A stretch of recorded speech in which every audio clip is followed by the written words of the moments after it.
Three, two, one. Hello, I'm Dr. Antea Nang. I graduated in Angeles University Foundation.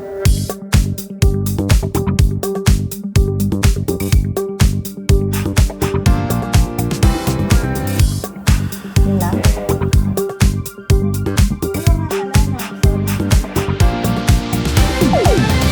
Hello, I'm Dr. Antea Nang, internal medicine specialist, and I graduated in Angeles University Foundation. Ako kasi since childhood, I really enjoy working with the poor talaga. So, gusto ko nag-join sa mga medical missions. Tsaka iba yung happiness na nakukuha ko kapag, alam mo yun, nakakatulong ka. Just last year, I was thinking of putting up a business outside my job profession as a doctor. Kasi nga, yung doctor kasi, ang mostly work mo is source of income mo. You offer services. Pero hanggang kailan ko to kayang gawin? 'Di ba? 60s, 70s. Then makikita mo sa mga societies, Philippine Medical Association, Philippine College of Physicians, when we do conventions, tapos may mga announcement na, okay, nagkasakit si doctor na ganito, tapos maghingi ka ng donations. Kasi kapag di ka na nakakapagtrabaho, wala ka ng source of income. Tapos yung cost of living natin, pa-increase, mahirap yung buhay. So at my age, how do I see myself when I retire? Ayoko naman magdepende sa mga anak ko, 'di ba? Lalo na pag nagsa-start up pa lang sila, hindi naman pwedeng sasabay ako dun sa mga personal needs, personal expenses ko, 'di ba? So yun, kami ng husband ko, we decided to put up our own pharmacy and see kung kaya mag-click. Tapos nung nag-open yun, ang una ko talagang ginawa dun sa area namin sa Bacolor. Sabi ko, lahat ng gusto kong pa-check up sa Cabalansian, punta lang po doon. Libreng ECG, check up po lahat. I-schedule lang natin para hindi sila maghintay ng matagal. Ang ginawa ko pa, special talaga. Doon sa aircon room, hindi kami doon sa mainit. So, by schedule sila. Para komportable silang naghihintay. Hindi rin nasasayang yung oras.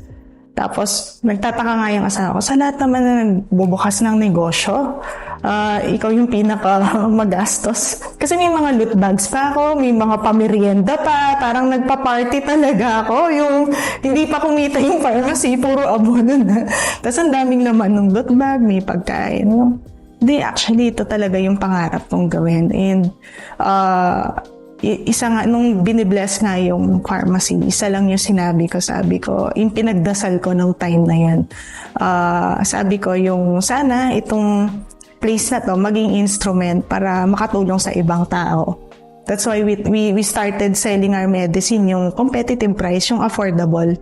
Tapos talagang finifilter ko yung mga i-dispense na gamot doon sa pharmacy, yung mga quality lang talaga. Yung mga alam ko, pwede ko yung ibigay sa pamilya ko. Yun lagi yung basis ko. Yung kung pamilya ko iinom dyan, yun ang ilalagay kong gamot doon. Kaya yun nga, doon sa pharmacy na yun, we guarantee quality. And in the future nga, yung ayoko yung matukso ako na, okay, kaya may mga expenses ako, may mga bayarin ako monthly. Ayoko gagamitin ko yung profession ko na masyado kong taasan yung PF ko or umabot ako sa point na yun para lang kumita, para lang masustain yung needs ko and yung needs ng family ko. That's why we put up a business. And it's very important in the field of medicine na dapat financially literate ka rin talaga. Kasi yung traditional culture kasi ng mga doctor, yung okay, hanggang tumanda ka, ito lang yung gagawin mo. Mahirap. Dapat financially literate ka rin. Para in the future, maiwasan yung matukso ka na umabot ka na sa point na hindi ka na nagiging fair, nagiging bias ka na sa decision mo in terms of the patient. Nawawala na yung value ng profession mo because of that. So, yun, gusto ko rin ilihis doon. Kaya very important, financially literate ka. And marunong kang yung wise spender ka, hindi yung parang travel now, pulubi later, yung mga yung mga ganong style, no? And sa med school kasi walang course regarding how to start up your practice, wala siyang business administration. Kaya when I graduated, ano yan? Ano yung tax na yan? What is 2307? Grabe, lahat, ang dami talagang deductions, no? Meron kang professional tax, meron pang annual, quarterly. So, sobrang hindi ko financially literate. Nung sisingilin ako ng accountant ko, ito po yung company. Ma'am, sigurado po kayo. Sigurado po kayo. Parang na-shock ako. Sige, sa susunod pa quarterly na lang para hindi po ako nabibill shock doon sa babayaran. Yung ganun. Kasi hindi ako nagsisave for tax eh. Parang okay, ito. Kasi hindi nga ako aware. Natutunan ko na lang siya when I started earning na. So, dapat talaga incorporate yan sa curriculum in the future. Although there are med schools who offer na after graduating medicine, Masters in Business Administration ka na rin. Ayan. So, hopefully, mas mag-improve pa yung curriculum ng other medical schools and increase our awareness in terms of financial literacy and startup ng practice. Okay. How can you start? Siyempre, dapat pag startup ka, dapat matuto kang hindi maging simpleng buhay lang, yung hindi mataas yung cost of living. Yung makontento ka lang sa simple things. Huwag kang maging maluho. And dapat strategic ka dapat. Kasi when I started, syempre pag magpuput up ka ng clinic, may mga expenses yan. Babayad ka ng secretary, babayad ka ng clinic rent, magbabayad ka ng electric bill, tapos may water bill, tapos mabibigla ka, may phone bill pa. Hindi ko lang ginagamit yung telephone. Ang dami niyang bills.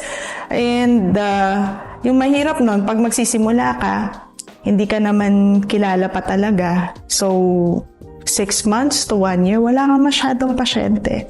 So, abonado ka. So, what I did was, humanap ako ng ibang work na may retainer's fee, may fixed income, just to sustain my daily needs, yung pang-gasoline ko, yung mga pang-abono sa mga expenses, yung habang wala ka pang talagang pasyente. Pangalawa, yun nga, you have to think of money later. Darating din yun eh. Darating din yun. Tsaka, yung sa mga pasyente naman, talagang dapat you have to be compassionate, yung para to gain their trust. And you have to give them time talaga, every patient. Dapat yung bigyan mo talaga silang oras, pakinggan mo yung mga concerns nila. And be sincere with your work. Dapat mahal mo yung trabaho mo, hindi yung, okay, ito yung gamot mo. Painubo ka, ito, tapos na. Kasi most of the patients, hindi lang kasi medical illness eh. Sometimes they are emotionally down, na gusto lang nila yung may makakausap. Minsan yung makikinig ka, malaking bagay na yan sa pasyente. Then I ask, meron ako isang patient, napakayaman niya, millionaire siya. Sir, sabi ko, minsan napatanong lang ako, kasi ako I'm in the late 30s sa age ko. And then, nandun na siya sa retirement years niya. Tapos talagang very financially stable. Wala na siyang wino-worry. Everything needs niya, medical needs provided. Nakakapag-travel siya. Sabi ko, sir, paano niyo po nagawa yung ganyan, yung nakapagpatayo ka ng commercial building, ang dami mo, may multi-line businesses ka, paano niyo po nagawa yun? Isa lang yung masasabi ko, sabi niya, in Kapampangan, sabi niya, metong mo nga sabi ko, katutok ng sasaw, karengaliwang tao. So meaning, pag kasi may nakakausap kang successful people, mostly yun lahat sinasabi nila, yung mga business tycoon. Talagang, wag kang tumigil, tumulong. Lahat ng, napakalaking bagay kasi nun yung very generous ka, yung tinutulungan mo yung mga may kailangan, kay lumamit siya sa'yo or hindi, yung dapat tumulong ka. Minsan mabibigla ka na lang, 1,000 folds talaga yung balik kahit hindi mo ini-expect. Yun lang. Isa rin yan sa mga bagay na you have to learn. Na dapat ang focus mo not on personal gain. Dapat i-add mo rin yung ano ba yung maitutulong mo sa ibang tao. Then everything will follow.